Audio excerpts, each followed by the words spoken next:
Hi guys, welcome back to another episode of Unfollowing Mum. Today I have an anonymous guest with me. Every time I go to say that, I'm like anonymous and just trip all over the words. But I have an anonymous guest here with me today. And hi, welcome. Hi. Hi. Hi, thank you so much for coming on and talking with us. Would you be able to tell me a little bit about your lived experience and what you're here to chat about today? I was brought up mainly by my grandparents up until the age of 2.5 when my mum and my dad then got married. I don't know my biological dad. He decided he didn't want to be in the picture Mm. when I was born. Um, then came two sisters, and so technically they're my half sisters, and a stepbrother, so from my dad's first marriage. Yeah. He moved into our family home from the age of 4. I was 4, he was 7, I think. He sexually abused me from the ages of, I would say, 4.5 to 6.5. I was told very clear by him and his best friend that I wasn't to tell anybody. Mm. His best friend also sexually abused me, who happened to live a couple of doors up from us, actually. Like any uh, abuser, it was all a big secret, and if I let anyone know, then there'd be drastic consequences, and it's my fault. And one day in school, I disclosed it to my best friend, who had the sense as a 6.5, 7-year-old to then go to their teacher and tell the teacher. So that day I came home and social services and the police were there and there was an investigation carried out. But due to my stepbrother's mum living elsewhere in the country, he was allowed to stay in our family home until another safe place was found for him. So although I disclosed years of abuse, he still lived with us for another 2, 3 weeks after that. And our family carried on like it was a day in the zoo. Wow. It just happened and that was that, and nothing ever really came of it. My stepbrother got sent away to live with his mum, and we moved away from the area. My dad had a job that required us to move quite often. So we moved away from the area, and then started living a life that was fantastic, new experiences, a new school, new friends, new beginnings. I joined the local brownie organisation, and unfortunately, my brownie leader, who was also my babysitter, then abused me also. She was 16 at the time, and her reasoning for it was that she was experimenting. I was a 9-year-old girl. So, but I never disclosed that. I thought because of the experience of disclosing it from my stepbrother and not anything really changing and him still living with us, and um, that there was no point in disclosing it. My my mind very much taught me very quickly um, that it was a secret to be never to be told. Unfortunately, that came to bite me on the ass a little bit later in life when I ended up having my own children. So we moved back down to our hometown after a while because of Dad's job. Mum and Dad were having various affairs. They each knew that they were sleeping with different people. They had a bit of a turbulent marriage. Dad was an alcoholic, and listening to your podcast, I think Mum learning that Mum was a bit of a sex addict. She used to read books to us or myself in bed, um, and then masturbate after reading a book with me next to her, and that was normal for her. I knew everything about her relationships. I knew everything about the man she was sleeping with, or where they would go out on a date, or what they would get up to on a date. And this is all from the age of 7 to when I moved out at the age of 18, 19. You know, it's a very open relationship. I then sort of started growing up, and I went to secondary school, and I got myself some boyfriends. And the first, my first serious boyfriend, he found me on a night out. He decided to uh, pour Smirnoff in my eyes, and then he sexually abused me in the back streets of our hometown. I disclosed this to my family, and my family encouraged me to continue to have a relationship with him because it was a good relationship, and I was finally finding myself, and I was being a woman and living my life. He, over our 1.5 year relationship, he sexually abused me several times. Um, because of my past traumas, I was never a girl that wanted to have sex. It wasn't an interest to me. I'm more of a hot chocolate and Chinese sort of girl, and he didn't like that. So he decided to sexually abuse me. I then moved on to my next partner, who vowed to be very, very different to everybody. And I finally thought that I'd found the one. We went on a day trip somewhere, and he decided to sexually abuse me on the trip on the way home because I didn't want to go into the toilets and have sex with him. So he forced himself on me. And then to top that up, he then slept with my mum, and then compared myself and my mum together. So that was a bit kick in the teeth. And then my final boyfriend before meeting my husband now he also sexually abused me because I cooked his pizza wrong.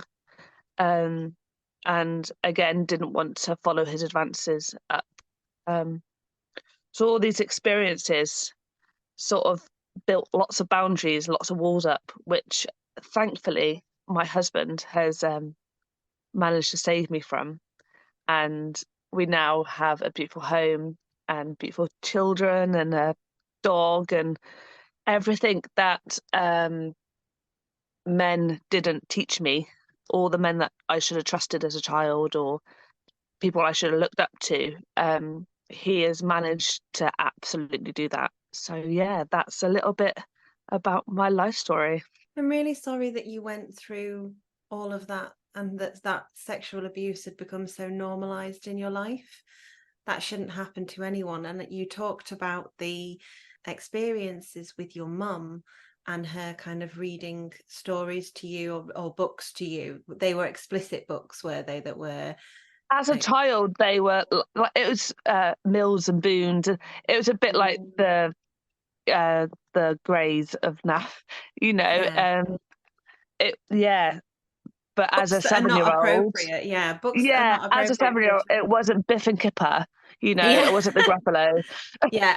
I mean, Gruffalo I can get on board with. Absolutely nobody wants Chip and Biff and Kipper. Nobody. But again, it's that level of inappropriate. And that is what we would consider covert sexual abuse.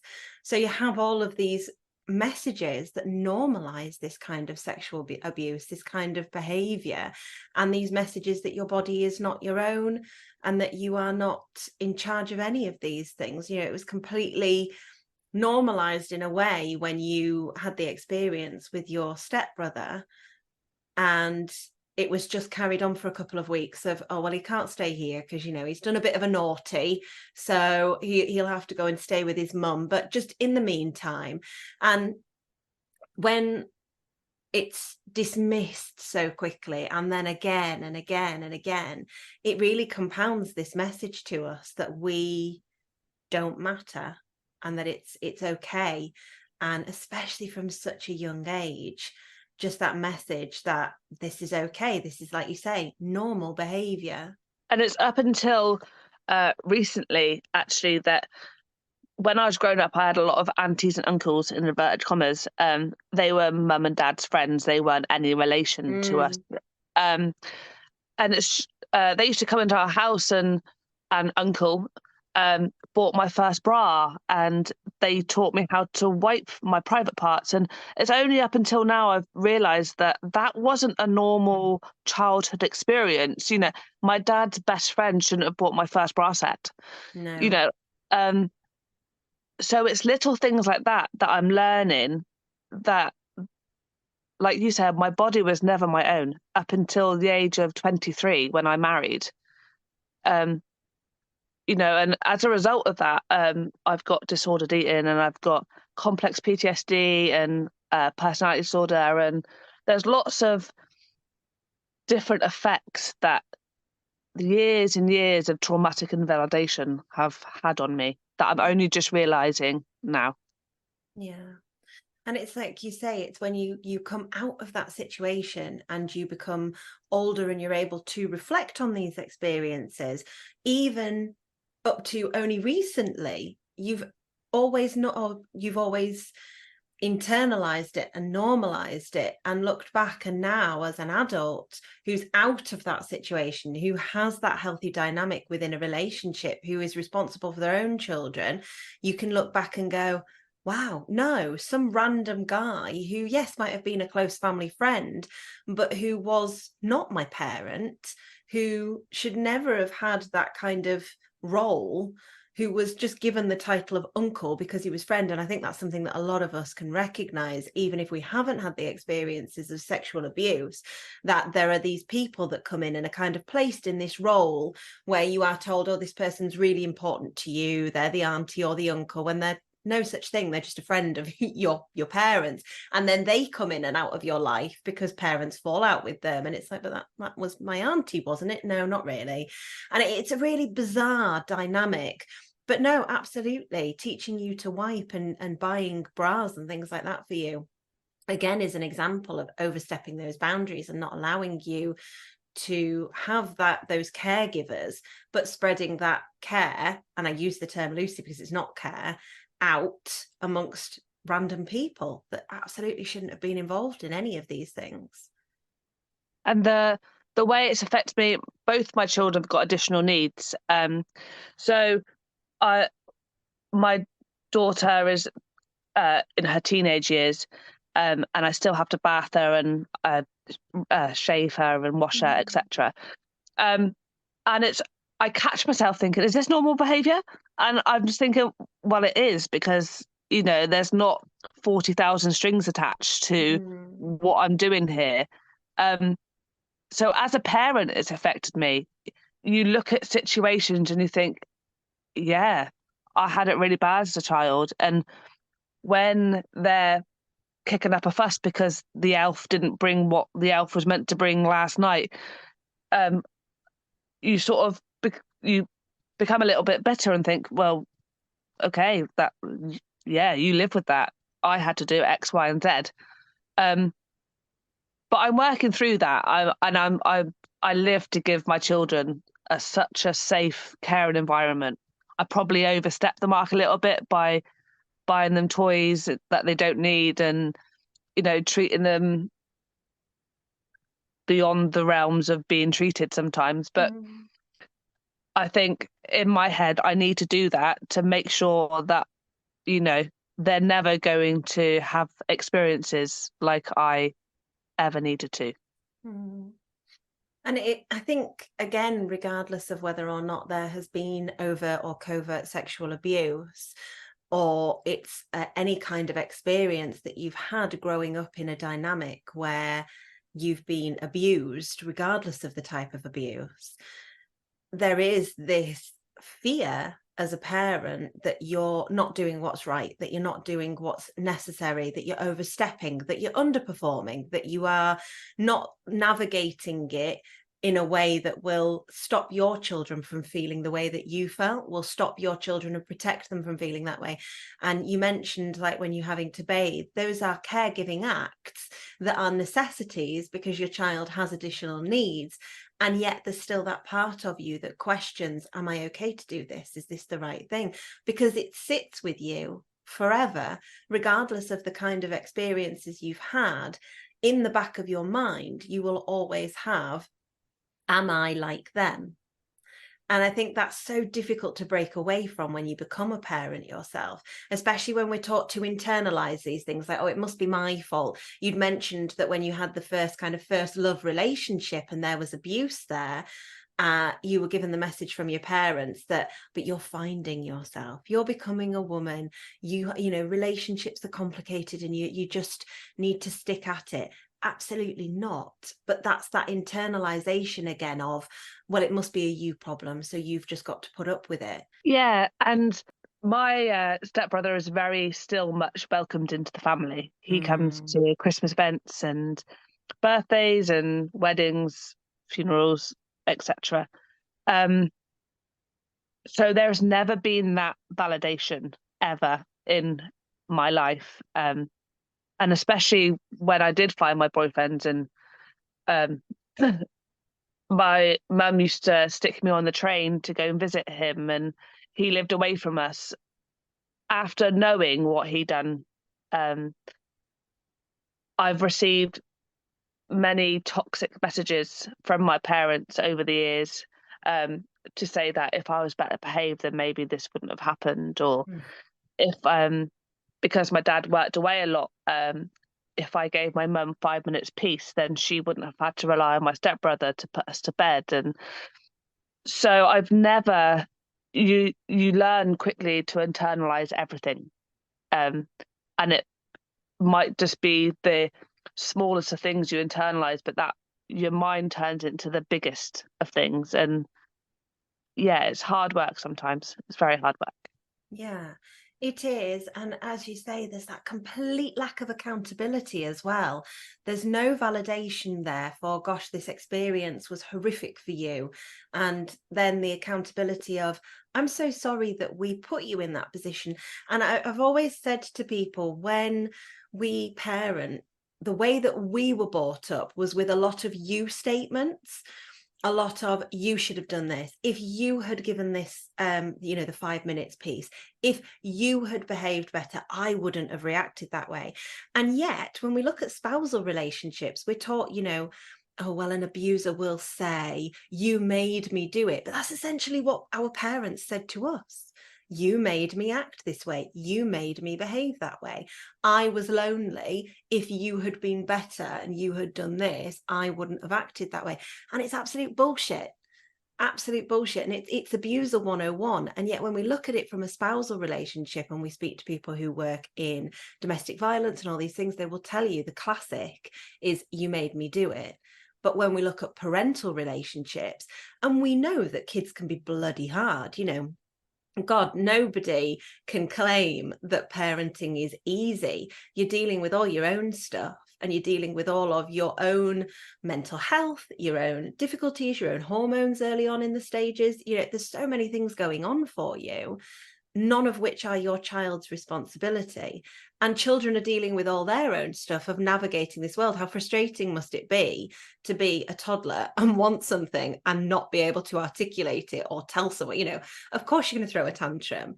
All of these things, when we look at them objectively and outside of the moment, make perfect sense. But in the moment, it also makes sense that sometimes we lose our shit.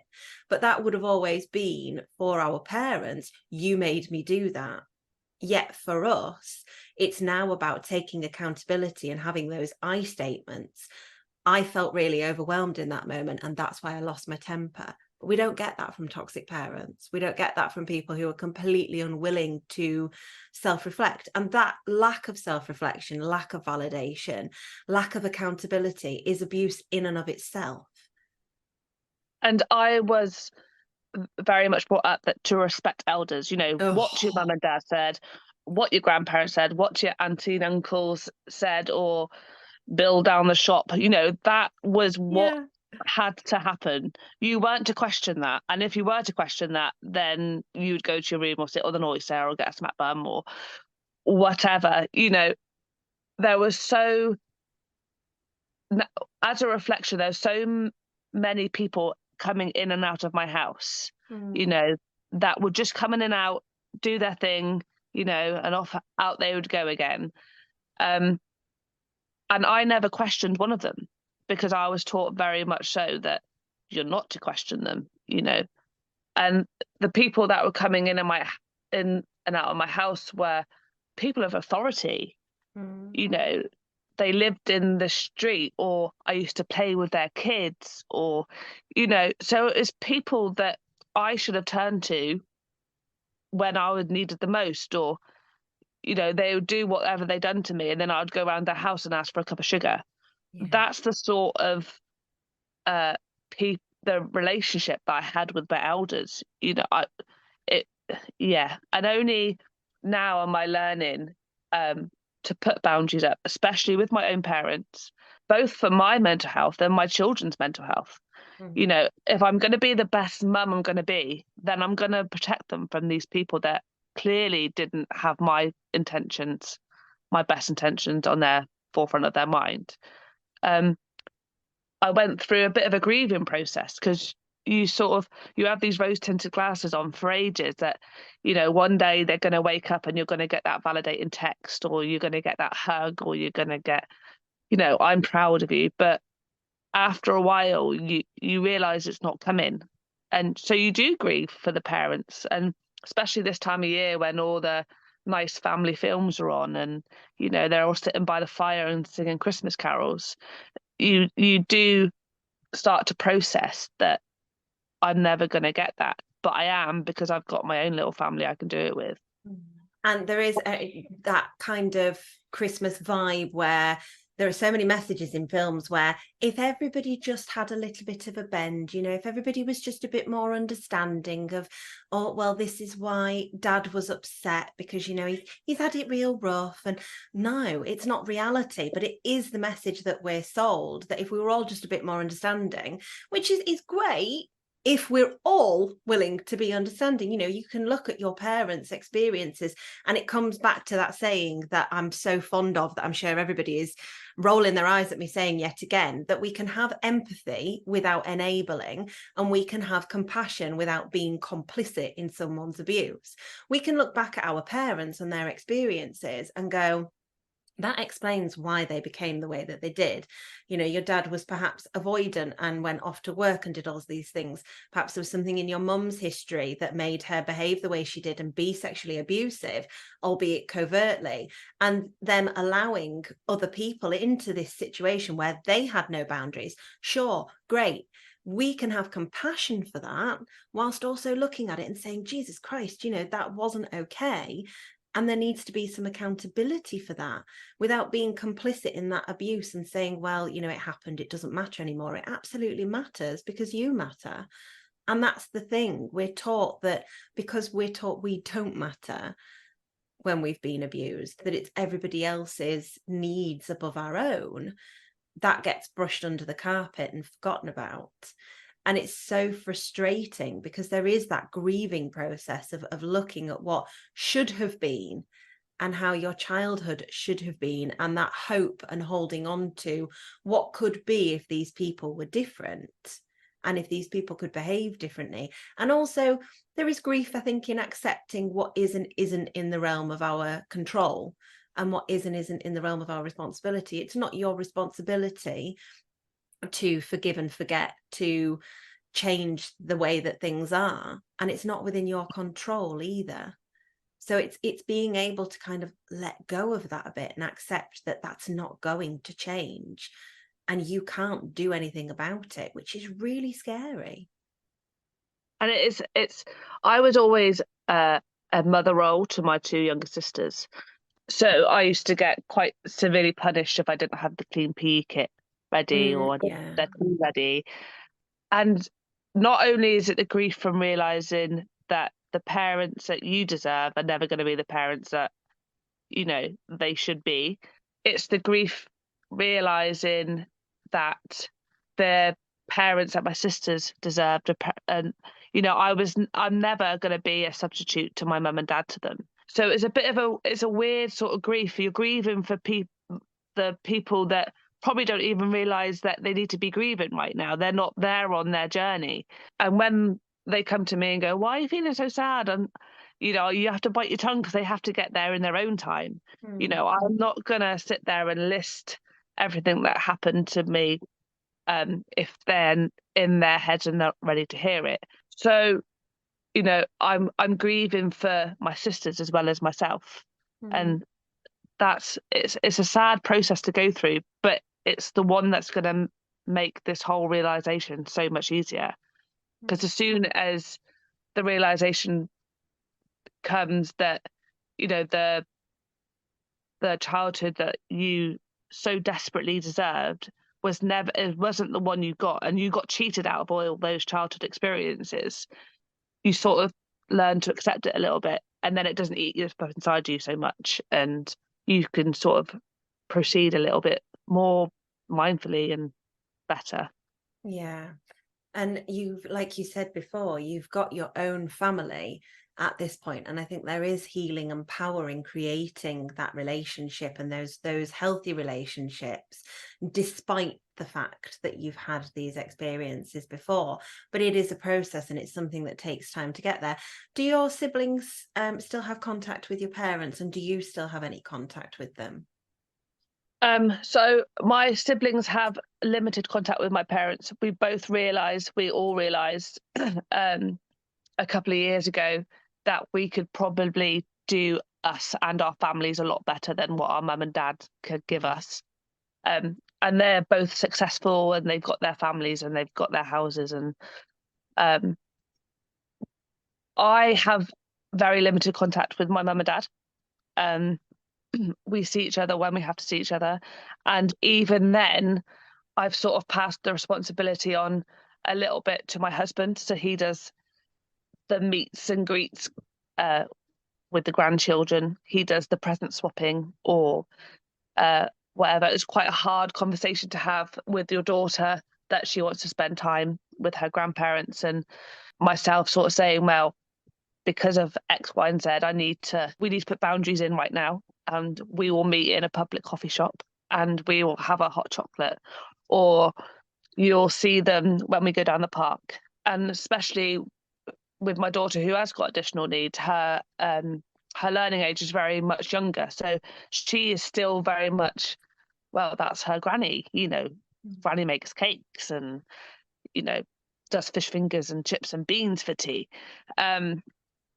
So it's hard to find the middle ground when you have children who have also asking questions, but you don't want to steal their childhood away by uploading all your trauma onto them.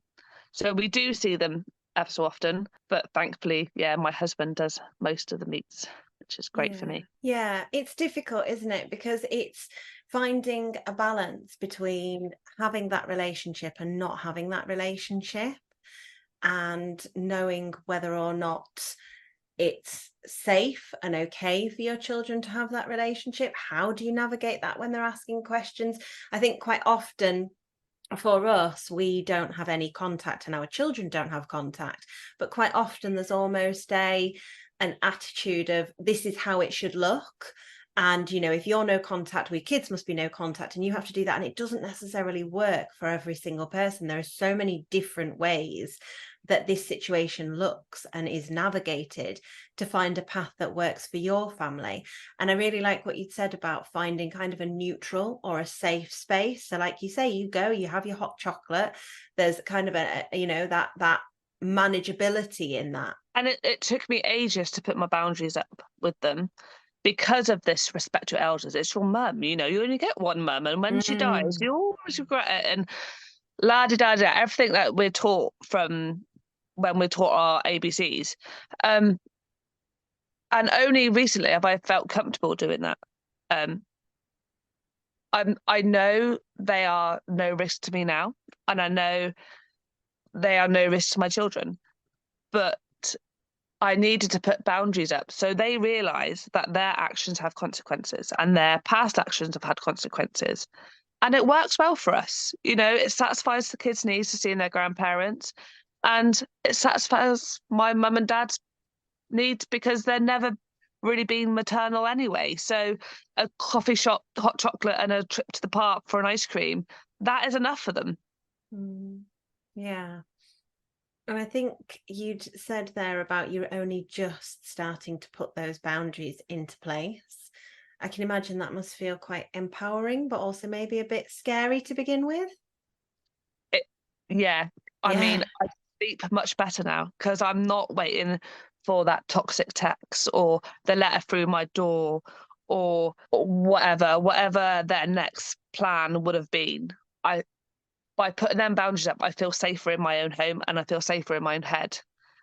It's a very lonely world when you have a really good bit of news and you've got no one to ring to go, oh, mum, I got a new job, or, I done this today, or I achieved this today. But I'm learning that there's other people you can ring to say that news. I don't need to rely on the people that I would have rang and said I got a new job, and then it would have come with a ton of judgment or invalidation, which would have taken the spark away from anyway. But it's a bit of a natural habit to want to ring your mum and dad, whether regardless of what response you got to anyway. Yeah, it's getting there. I'm learning. Yeah. And it does go back to that respect your elders and that kind of shaming of, this is your mum and dad, you only get one, therefore they should be your first port of call. I really hate the phrase respect your elders.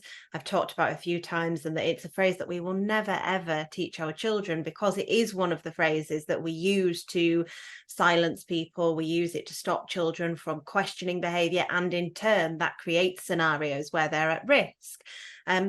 But we do have that kind of attitude that's instilled in us from when we are tiny, that we should have a relationship with our parents that looks a certain way. We should always want to contact them, especially when there has been that kind of emotional incest and that sexual abuse.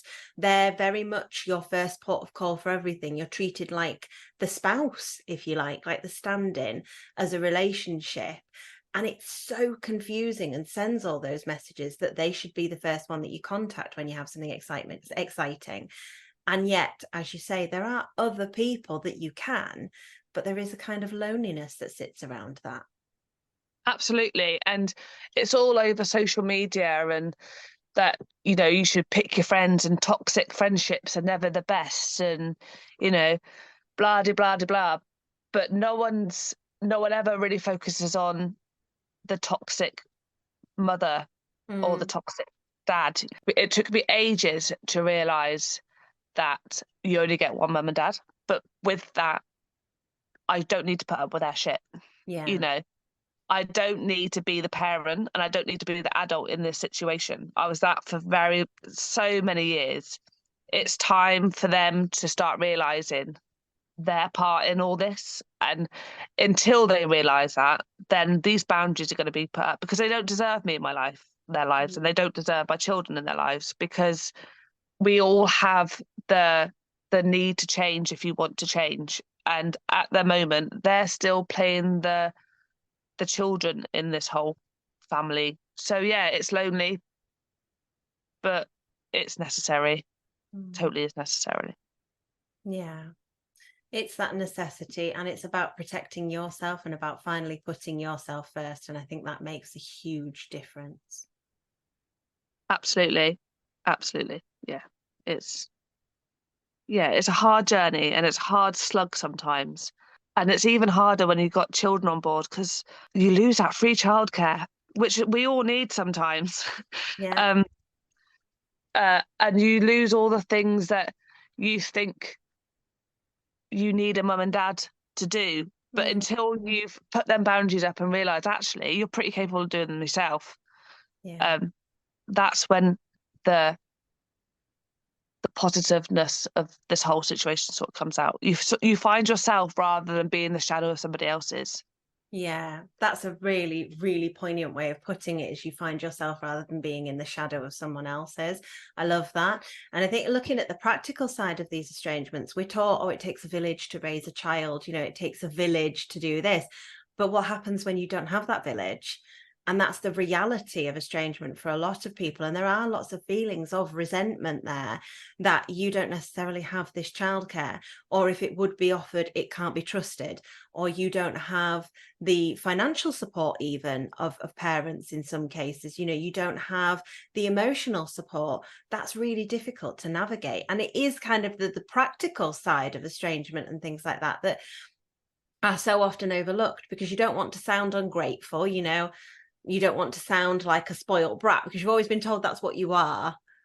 but it is the truth. You know, other people might navigate life differently because they have that emotional support, they have that childcare, they have that financial support if necessary, and you don't have any of that when you have a toxic family. Or if you do, it's weaponized, or it comes with strings, or it comes with some kind of threat to your emotional or physical well-being.